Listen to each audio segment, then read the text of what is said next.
Hello, everybody. You're very welcome to today's IIEA webinar. I'm Seamus Allen, a researcher here at the IIEA. Today, I'm delighted to be joined by Nina Jankowicz, the CEO of the American Sunlight Project and the author of How to Lose the Information War. Nina is going to speak to us for about 20 to 25 minutes on the topic of disinformation and the threat that it poses to our democracy and to our shared reality.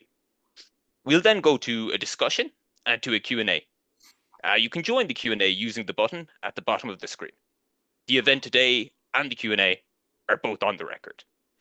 Nina, as I mentioned, is the CEO of the American Sunlight Project, an initiative that she founded to counter the threat of disinformation. She's also previously the director of the Disinformation Governance Board at the US Department of Homeland Security. Before that, she was a global fellow at the Wilson Center, and she's also previously advised the Ukrainian Foreign Ministry on strategic communications. She's the author of 2 books, including How to Lose the Information War, Russia, Fake News, and the Future of Conflict. And she's also the author of How to Be a Woman Online. Nina, thank you so much for joining us today. We're delighted to have you. I'll hand over to you now.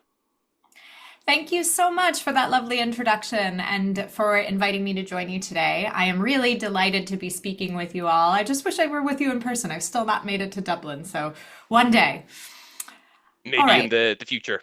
I hope so. Hopefully for fun reasons, not for leaving my country reasons, but we'll get to that. All right. So as I begin, I want to dispel the notion, one that really seems to have taken over American politics lately, that disinformation is something we should simply accept or something that's a normal part of politics. Disinformation, which the kind of agreed upon definition is the use of false or misleading information spread with malign intent. Disinformation is dismantling democracy here in the US and around the world.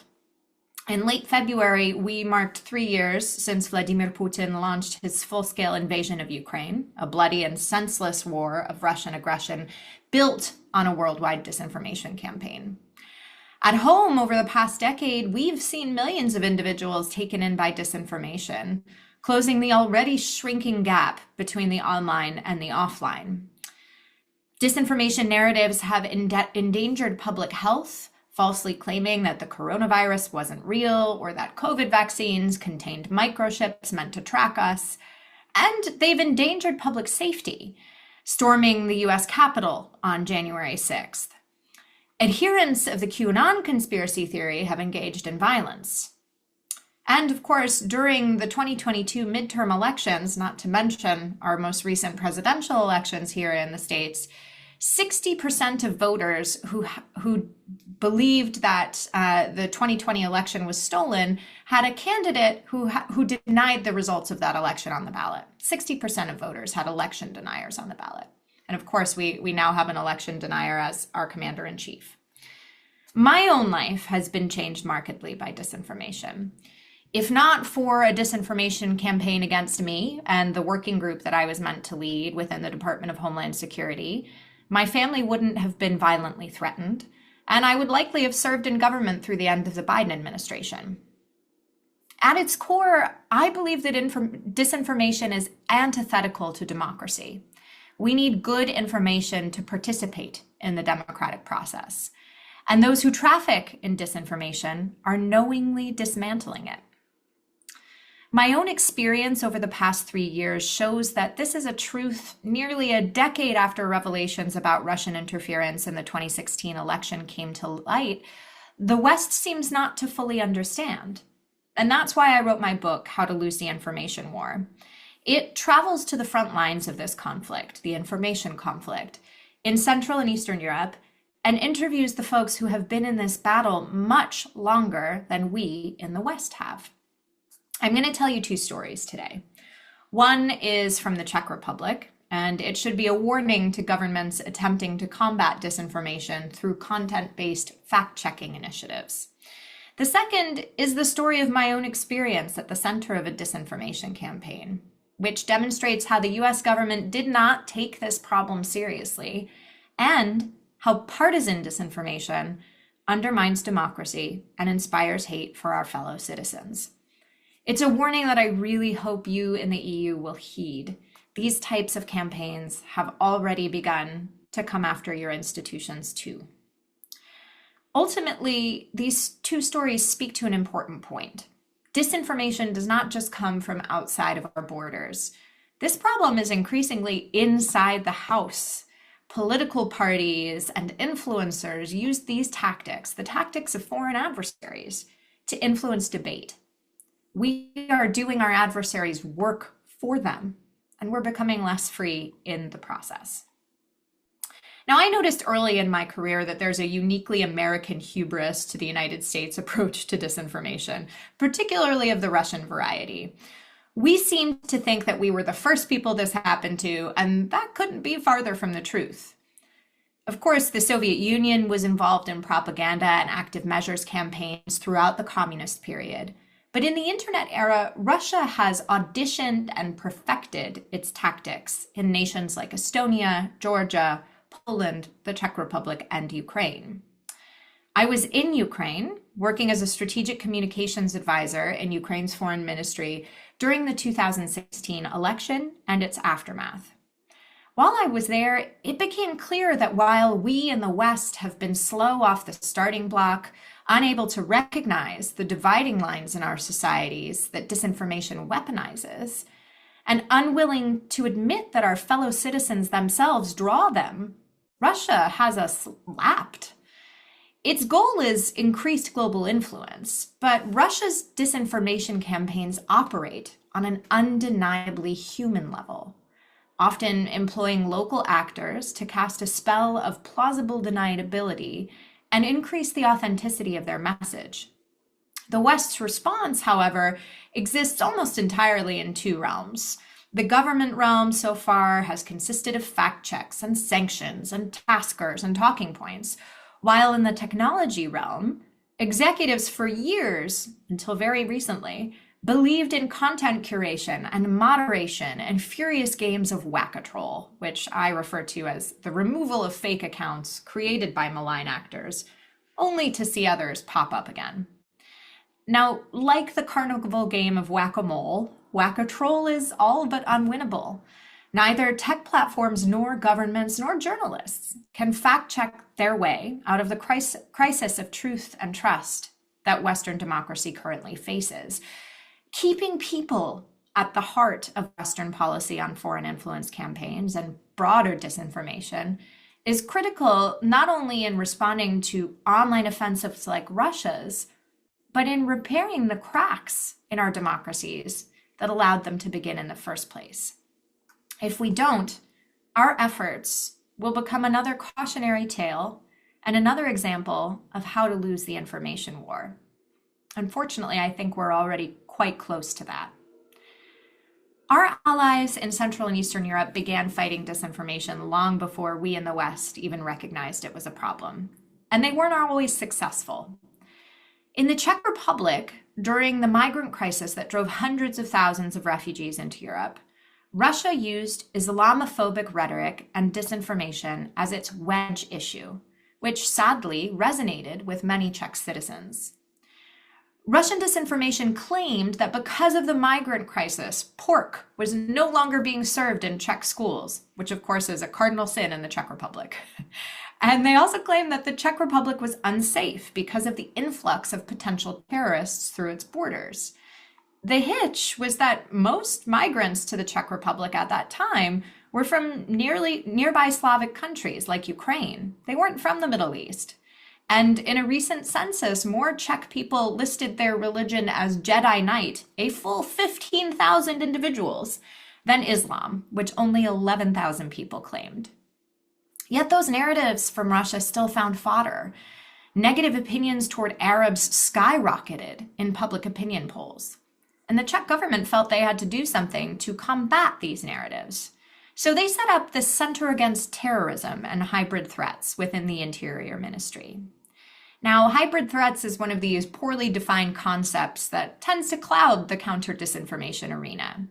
The Czech Republic defined it as, quote, a way to wage a confrontation or a conflict that represents a wide, complex, adaptable, and integrated combination of conventional and unconventional means, overt and covert activities, characterized primarily by coercion and subversion that are executed by military, paramilitary, and various civilian actors. So essentially, hybrid warfare can be anything and everything that a government wishes it to be, causing difficulties, understandably, for anyone who seeks to combat it. Now, the Center Against Terrorism and Hybrid Threats was announced to great fanfare across Western media. The Guardian heralded Czech Republic to fight fake news with specialist unit. The Irish Times wrote, Czechs launch an anti-propaganda unit with a close eye on Russia. Now, other than the center's long and cumbersome unofficial name, nowhere in that public fanfare was any emphasis placed on the hybrid threats, such as Islamophobia, that the center was founded to address. And the center's director told me in my research that that's exactly what they were meant to do: debunk stories that had to do with the Ministry of Interior's mandate, not necessarily those only coming from Russia. This focus on Russia turned then Czech President Miloš Zeman against the center, even though he had signed measures to approve its creation and appointed the interior minister who created it. He was a member of Zeman's own political party.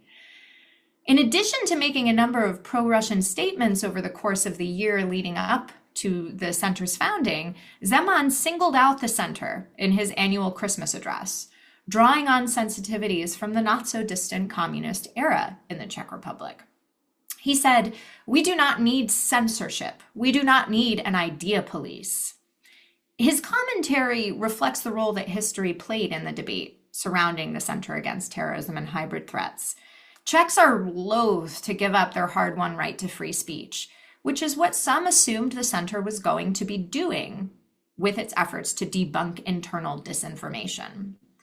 Some Czechs, including Zeman, even asserted the center would have a button to turn off the internet.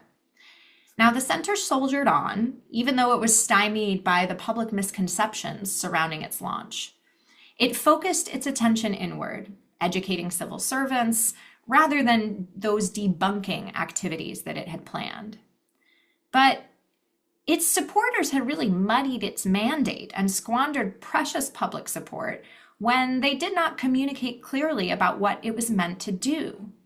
More than a year after its momentous launch that I wrote about in my book, it publicly really had little to show for itself. Islamophobic and anti-migrant rhetoric still ran rampant in the Czech Republic, with little course correction from the center. And what modest forays it did take into fact-checking seemed to have little effect. What's more, the center's work and the early criticism it faced did little to build public awareness about disinformation writ large. Alternative media, which publishes disinformation frequently in the Czech Republic, enjoyed a growing readership.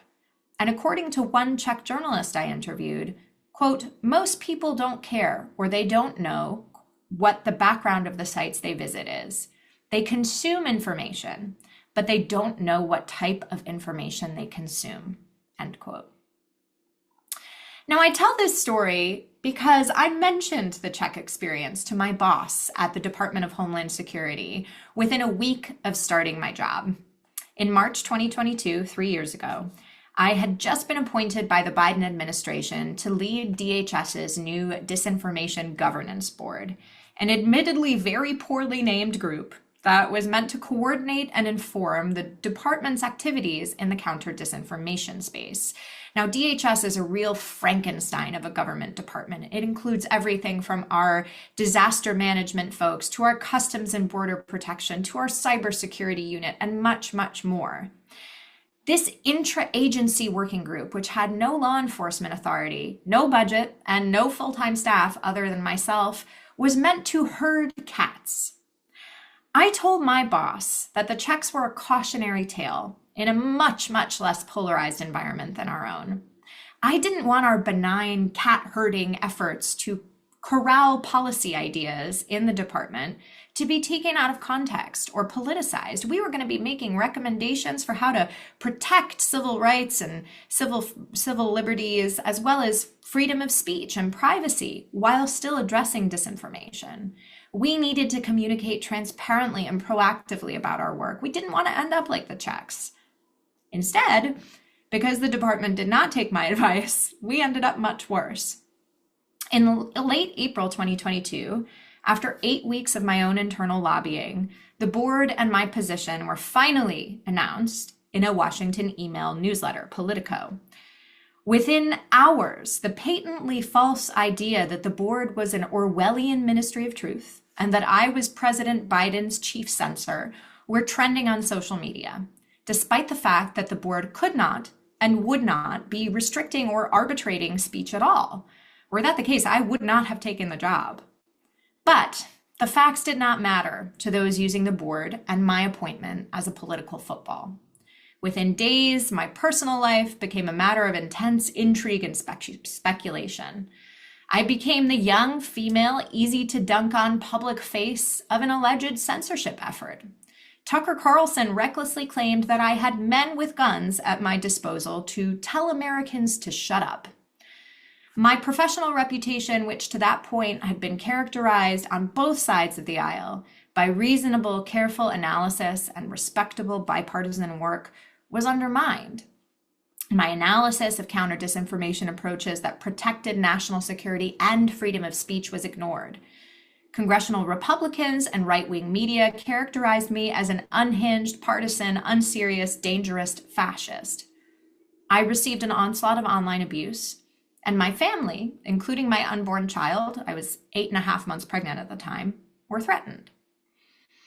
Within weeks, the department had made the decision to pause the board's activities, and I made the subsequent decision to leave an organization and administration that had no longer seemed willing to or able to stand up to industrial strength lies. During my time at DHS, I was bound by the department's communications policy. I was unable to speak up for myself and my past work as I was being personally defamed and subject to the very disinformation I had spent my career attempting to fight. It felt like being buried alive. The depictions of me with which many Americans became acquainted, of me as an evil big sister, as Biden's all-powerful disinformation czar, bore no resemblance to reality, in which I was one of thousands of political appointees with relatively little decision-making power.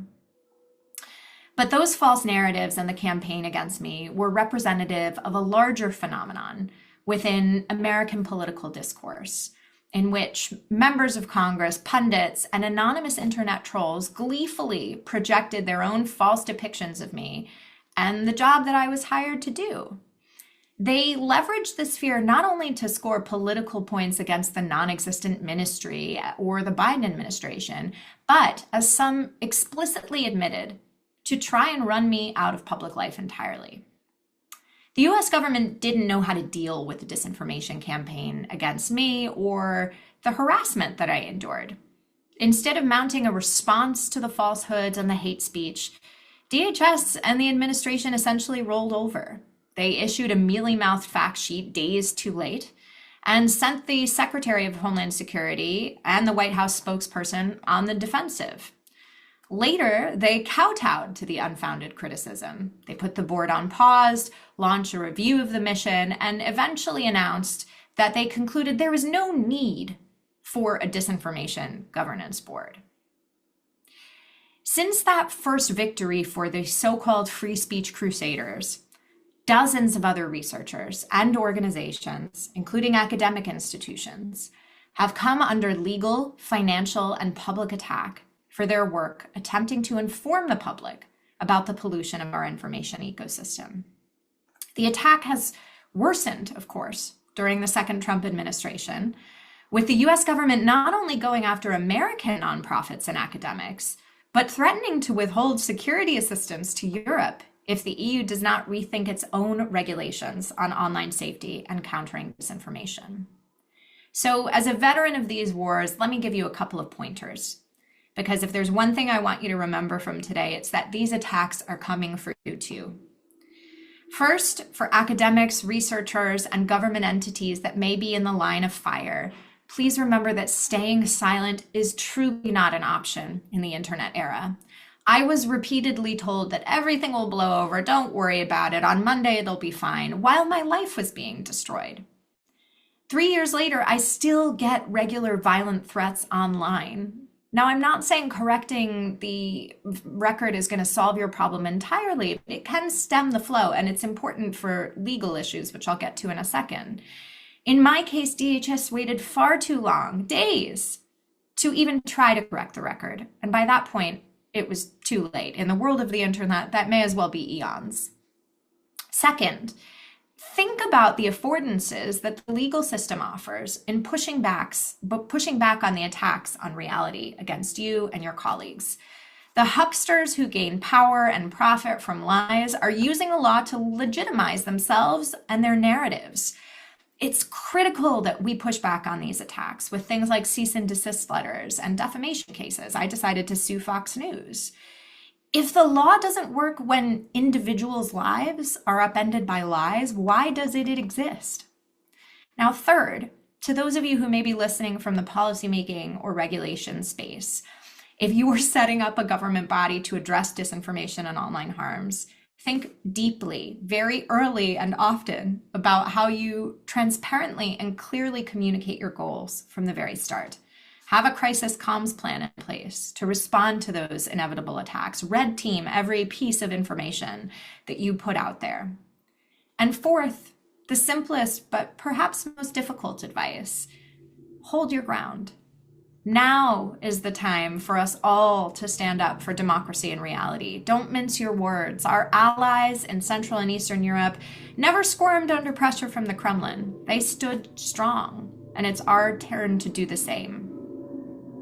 More broadly, beyond the specific attacks on the counter-disinformation field, and particularly with the advent of artificial intelligence that is accessible and democratized, governments need to invest more robustly in information literacy. This is the big thesis of my book.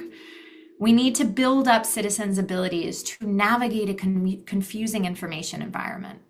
We've seen time and time again that efforts to counter disinformation through the removal of speech, the very thing that my detractors accuse me of being in favor of, although I've never condoned it, these efforts are ineffective. Our allies in Central and Eastern Europe know this. They know that they can't hermetically seal their information environments to counter disinformation. Instead, they have invested in building up their citizens' resilience and filling in the fissures that allowed disinformation to flourish in the first place. In his own way, Thomas Jefferson recognized this as well, and he wrote in 1820, "I know of no safe depository of the ultimate powers of the society but the people themselves. And if we think them not enlightened enough to exercise their control with a wholesome discretion, the remedy is not to take it from them, but to inform their discretion by education." Thank you again for having me today. I look forward to your questions and the discussion.